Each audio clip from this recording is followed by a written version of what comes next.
Today's row is not really about Graham Linehan or Lucy Connolly. It's about whether Britain still understands the difference between speech that disgusts us and speech that the state must punish. The test of a free country is simple. Do we protect the speech we dislike as robustly as the speech we cheer? And if we only defend our friends, it's not a principle, it's a tactic. There are 4 cases that really have come up in the last few months which need attention. The first is Graham Linehan, because he's relevant today. Tweets that include a crude line about punch him in the balls, plus generalised contempt for trans activism, tasteless to many. But is this a prosecutable call to imminent violence or an ugly hyperbolic jibe by a comedian? And is it right to be prosecuting somebody for something that was said in a tweet posted abroad? Even if you can see it here, the law must separate heat from harm. The second one is Lucy Connolly set fire to the hotels in the febrile aftermath of the Southport murders. That crosses into incitement against a targeted group and a targeted place. If it was deleted quickly, as it was, did it still invite arson? This looks like criminal wrongdoing, though we can still debate proportionality of the sentence. The third case is Tommy Robinson, a stress test for any principle. He's mixed lawful protest with episodes that do raise public order and contempt concerns.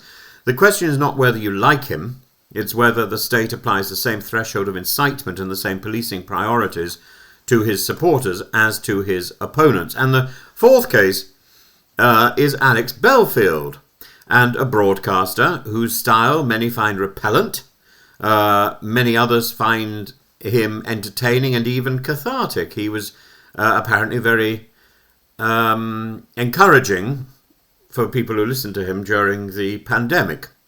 The hard line is this: if free speech is absolute as to viewpoint, he must be free to speak. It's not absolute as to methods. Harassment of named individuals, sustained targeting, and the true threats are not protected, and this is where speech ends and conduct begins. And you've got to remember, with Alex Belfield, the real issue is that he was telephoning people's families and threatening them, effectively. Or I don't even think I need to say allegedly. That's legally on record. So the principles in plain English are that offence is not harm. A liberal society must tolerate insult, satire, mockery, heresy, and bad taste. Incitement must be specific. If it's not speech that might inspire a fool one day. It's a call that is likely to lead another person to commit a crime, and soon. And I think that area is difficult to establish. And I'm not sure that was proven in the case of Lucy Connolly. And that's what worries me about Lucy Connolly. As for harassment, that is conduct, targeted, repeated communications to a named person to cause distress, can and should be criminal, even if the sentence in isolation looks like an opinion. And finally, policing must be content neutral. You do not send 5 armed officers to one comedian while turning a blind eye to shoplifting epidemics. Priorities signal values. And Britain's speech law is a thicket, and the law is wobbling. Part 3A of the Public Order Act covers stirring up hatred on grounds of religion or sexual orientation. The Communications Act's offers of grossly offensive messaging. The Online Safety Act layers in platform duties. None of this is a First Amendment model. That's fine. We are not America, but it means we require sharper drafting and firmer prosecutional tests, and we don't have those at the moment.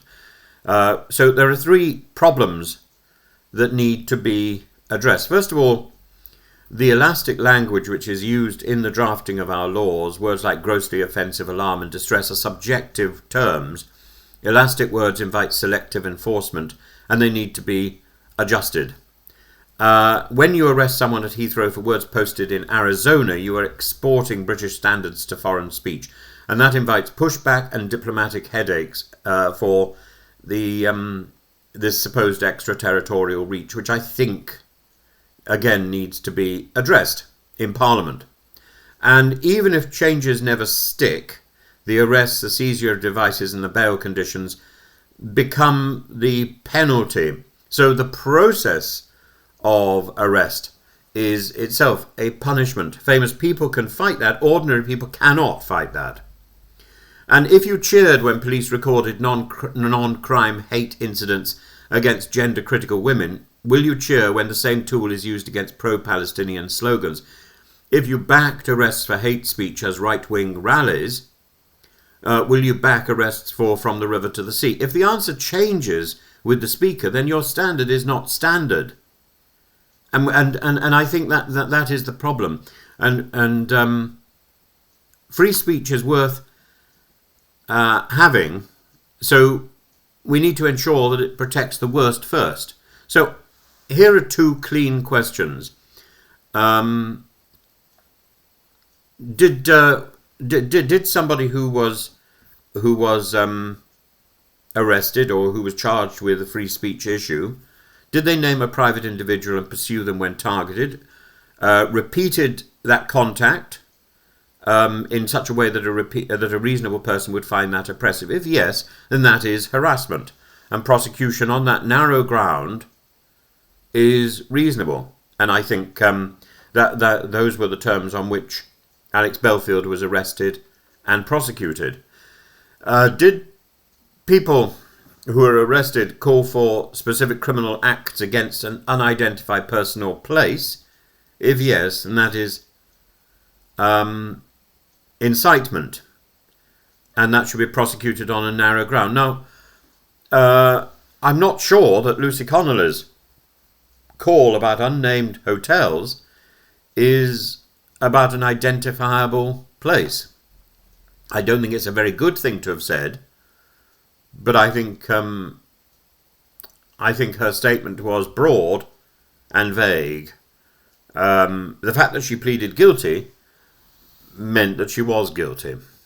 Everything else, the tirades, the crude songs, the political hyperbole, even the slander against one's enemies in public life, should be met with counter-speech, not legal cuffs. The police chiefs say they are trapped by Parliament's vague laws, which indeed they are. Ministers say police should focus on streets, not tweets, and both are partly right, but both are slightly passing that Parliament needs to tighten the statutes, and police must stop the theatrical enforcement that looks like refereeing culture wars. 5 armed officers for a writer is ridiculous. It advertises power, not judgment.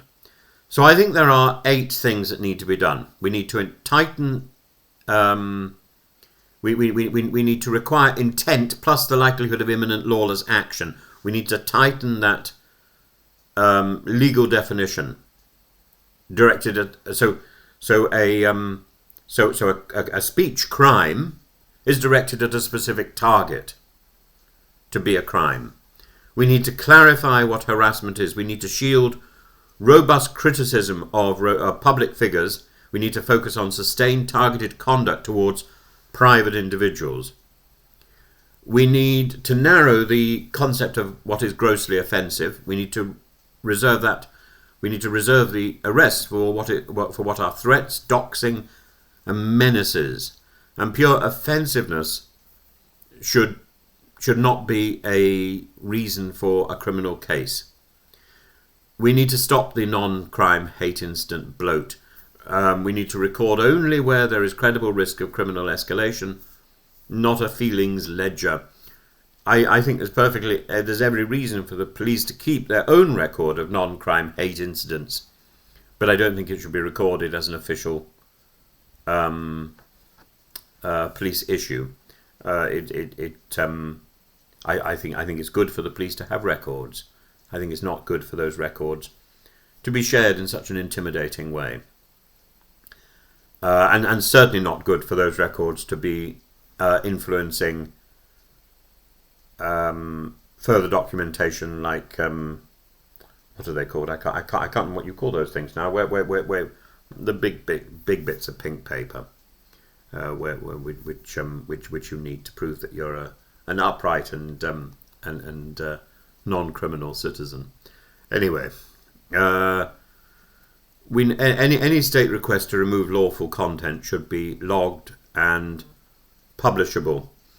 We need to stop all this vagueness. The platform takedown demands need to be substantiated by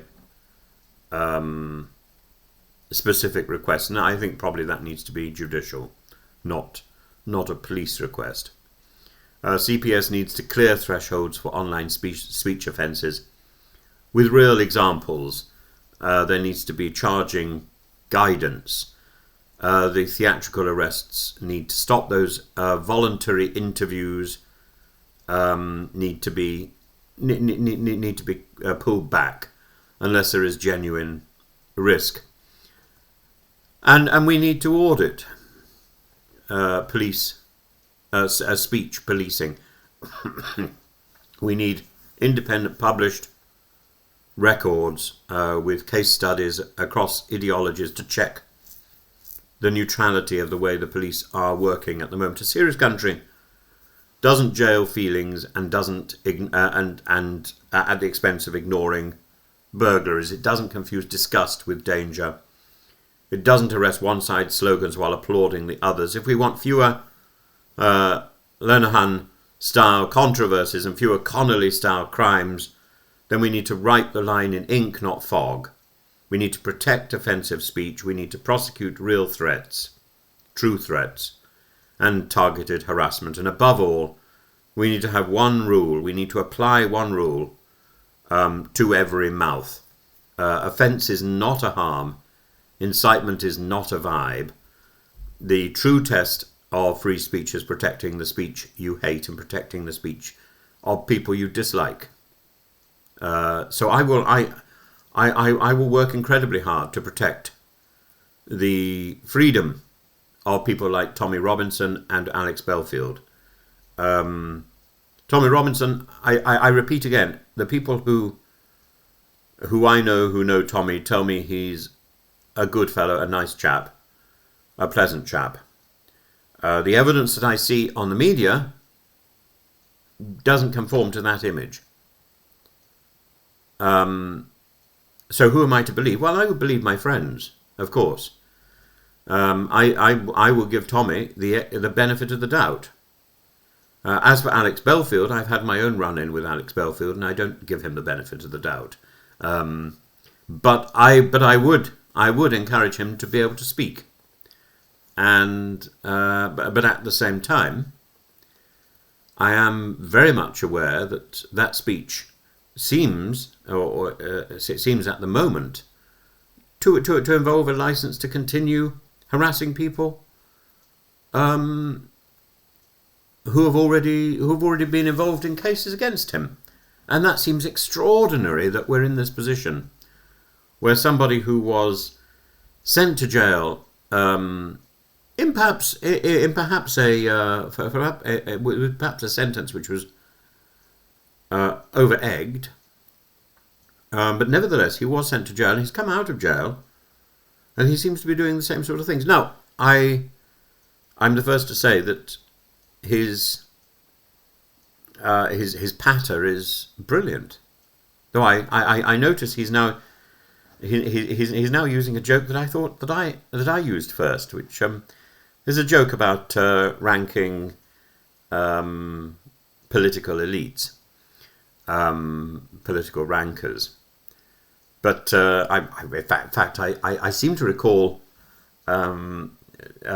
using that line 6 or 7 years ago when I was when I was focused on UKIP and Nigel Farage, who is certainly a ranking elite politician. But there we are. We need to have one rule to every mouth, or no rule at all.